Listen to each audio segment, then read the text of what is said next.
예전 광고 문구에 순간의 선택이 10년을 좌우한다라는 문구가 있었습니다. 아마 냉장고 광고인 걸로 기억을 하는데요. 그것은 많은 사람들이 한 번 선택으로 인해서 전혀 다른 결과를 빚게 된다는 것을 공감하기 때문에 나온 문구라고 생각합니다. 믿음의 선택에 있어서는 더욱더 중요합니다. 왜냐하면 순간의 선택이 영생을 좌우하기 때문입니다. 우리의 매일매일 하는 선택 가운데 정말 그 영생의 선택을 하는 믿음이 우리 안에 오늘도 있기를 기도합니다.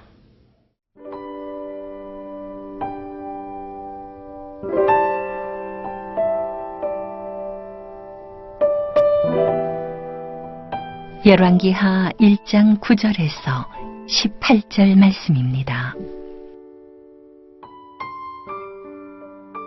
이에 50부장과 그의 군사 50명을 엘리야에게로 보내매 그가 엘리야에게로 올라가 본즉 산 꼭대기에 앉아 있는지라.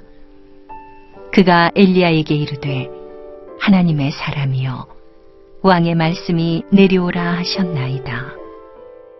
엘리야가 50부장에게 대답하여 이르되 내가 만일 하나님의 사람이면 불이 하늘에서 내려와 너와 너의 50명을 살을지로다 하매 불이 곧 하늘에서 내려와 그와 그의 군사 50명을 살랐더라.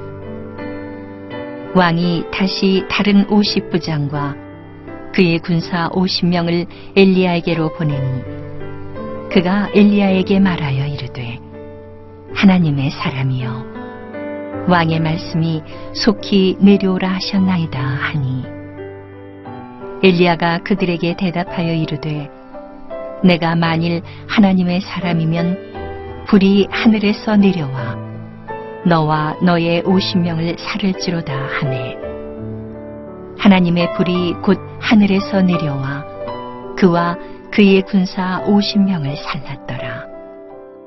왕이 세 번째 50부장과 그의 군사 50명을 보낸지라. 셋째 50부장이 올라가서 엘리야 앞에 이르러 그의 무릎을 꿇어 엎드려 간구하여 이르되 하나님의 사람이여 원하건대 나의 생명과 당신의 종인 이 50명의 생명을 당신은 귀히 보소서. 불이 하늘에서 내려와 전번에 50부장 둘과 그의 군사 50명을 살랐거니와 나의 생명을 당신은 귀히 보소서 하매 여호와의 사자가 엘리야에게 이르되 너는 그를 두려워하지 말고 함께 내려가라 하신지라. 엘리야가 곧 일어나 그와 함께 내려와 왕에게 이르러 말하되 여호와의 말씀이 네가 사자를 보내 에그론의 신 바알세부백에 물으려 하니 이스라엘에 그의 말을 물을 만한 하나님이 안 계심이냐. 그러므로 네가 그 올라간 침상에서 내려오지 못할지라. 네가 반드시 죽으리라 하셨다 하니라. 왕이 엘리야가 전한 여호와의 말씀대로 죽고 그가 아들이 없으므로 여호람이 그를 대신하여 왕이 되니 유다 왕 여호사밧의 아들 여호람의 둘째 해였더라. 아하시야가 행한 그 남은 사적은 모두 이스라엘 왕 역대지략에 기록되지 아니하였느냐.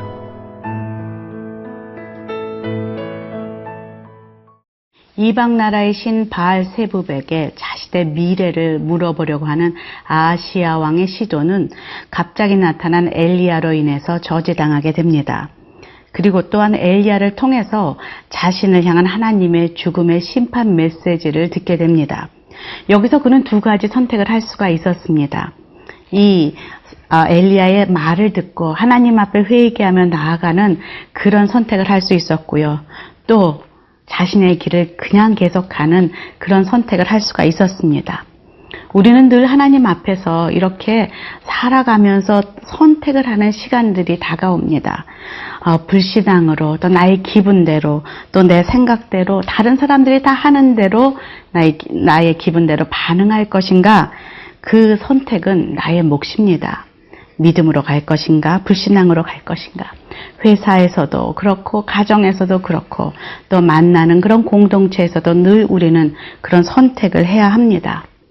어떨 때는 교회 사역을 하면서도 하나님의 뜻이 아닌 나의 생각대로, 나의 원함대로, 내 생각대로 할 때가 있다는 것을 저는 사역을 하면 할수록 경험하게 됩니다. 하나님의 방법도 아닌 것을 하나님의 그 뜻처럼 우기면서 사역할 수도 있다는 것을 깨닫게 됩니다. 그럴 때에 종종 우리는 갈등하게 되죠. 나는 믿음으로 가려고 하는데 나의 리더가 지금 딴 길로 가고 있을 때 우리는 이것을 어떻게 해야 하는가 갈등하게 되고 가끔 그것으로 인하여 상담도 받게 됩니다. 저는 그럴 때마다 하나님 앞에 섭니다. 그리고 하나님 이것은 어떻게 해야 합니까? 하나님 당신이면 어떻게 하시겠습니까? 라는 질문을 우리는 계속해서 해야 된다는 것이죠. 그렇지 않으면 우리도 넘어지고 아무리 다른 사람이 다르게 간다 해도 우리는 올바른 믿음으로 가기로 결정한다면 하나님께서 순간순간 도와주시리라 믿습니다. 분명히 내가 선택하여야 하는 길이라는 것이죠. 그러나 불행하게도 아하시아 왕은 하나님의 심판 메시지를 아주 우습게 받아들입니다. 자신을 아주 잘 알고 계시는 하나님 앞에 가지 않고 오히려 메시지를 전한 엘리야를 자신의 인생꾼의 방해꾼으로 회방꾼으로 생각하면서 그를 죽이려고 하고 있습니다. 9절에서 10절 보겠습니다. 이에 50부장과 그의 군사 50명을 엘리야에게로 보내매 그가 엘리야에게로 올라가 본즉 산 꼭대기에 앉아 있는지라. 그가 엘리야에게 이르되 하나님의 사람이여 왕의 말씀이 내려오라 하셨나이다. 엘리야가 50부장에 대답하여 이르되 내가 만일 하나님의 사람이면 불이 하늘에서 내려와 너와 너희 50명을 살을지로다 하매 불이 곧 하늘에서 내려와 그와 그의 군사 50명을 살랐더라. 엘리야를 대항하여서 나아갔다는 것은 아하시아 왕이 바로 엘리야 뒤에 계신 하나님을 대적하고 하나님을 상대로 지금 싸움을 하고 있다는 것입니다.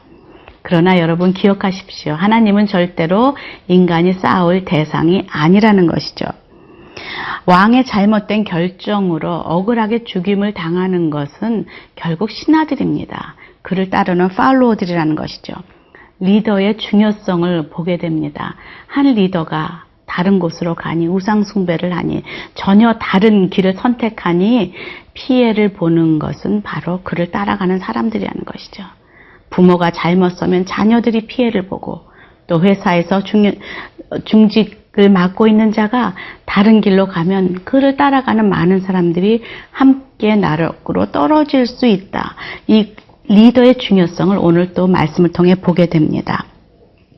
사실 50부장과 군사 50명은 왕의 명령을 순종한 죄밖에는 없습니다. 그렇지만 세 번째 50부장은 자신이 생각하기에 이것이 믿음의 행동이 아니다 생각할 때에 그것을 그대로 따르지 않는 그런 모습을 보여줍니다. 13절 볼까요?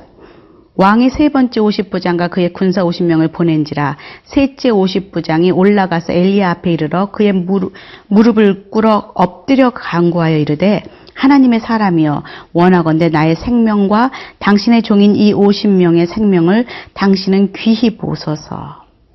이 세 번째 50부장은 엘리야 앞에 무릎을 꿇고 간구합니다. 이것은 무엇입니까? 그는 발견합니다. 하나님이 계시구나. 내가 따라가야 할 사람은 지금 아하시아 왕이 아니라 천지를 만드신 하나님이시구나. 리더와 상관없이 믿음의 행위를 하는 이 세 번째 50부장은 자신도 살고 그의 신하 50명을 다 살리는 그런 아름다운 열매를 맺게 됩니다. 오늘 저와 여러분은 누구의 음성을 따라갈 것인가? 깊이 묵상하는 하루가 되길 원합니다.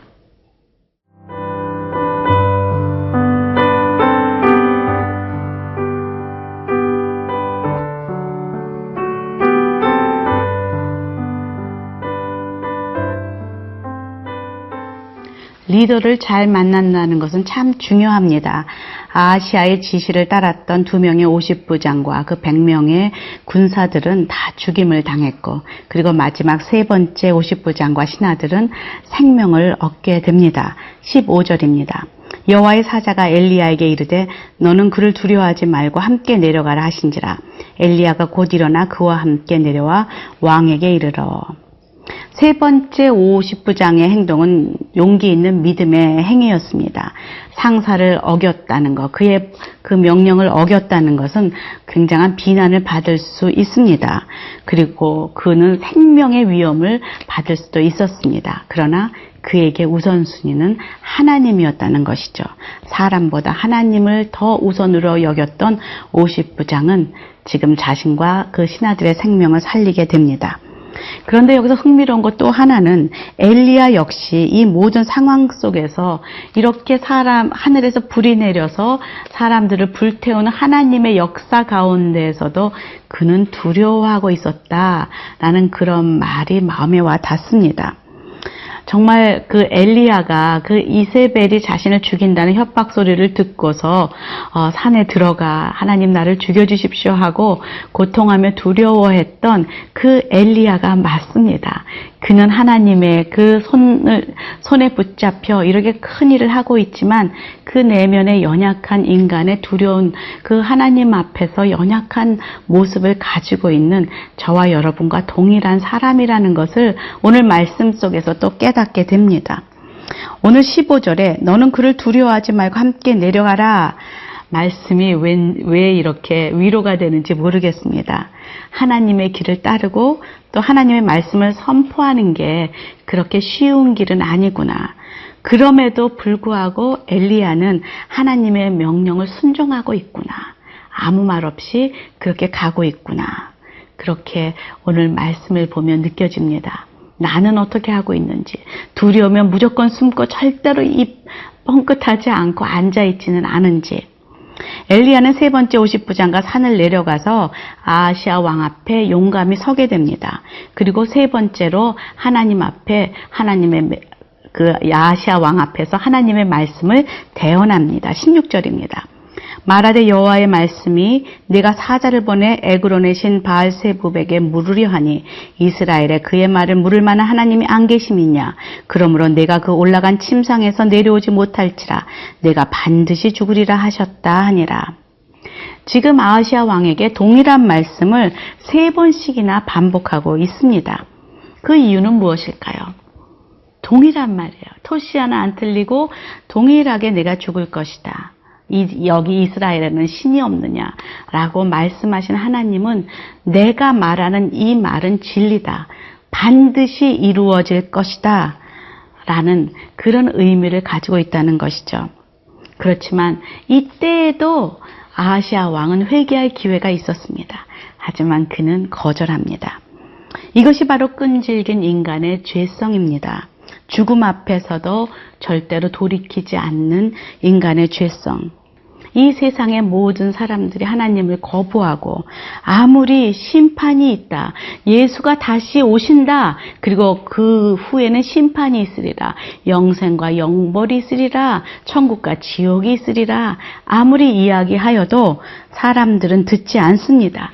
지금도 수많은 엘리야와 같은 선지자들이 외치고 있습니다.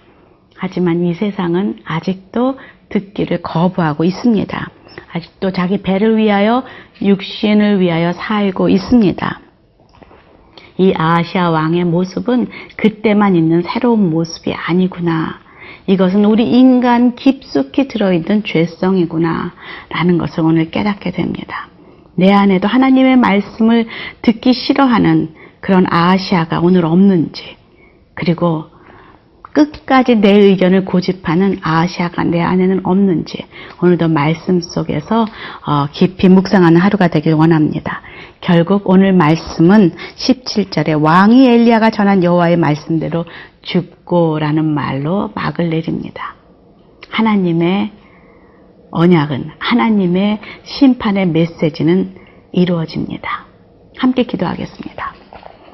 하나님, 오늘 말씀 속에서 주의 말씀은 결코 없어지지 아니하고 이루어진다는 것을 말씀하심을 감사합니다.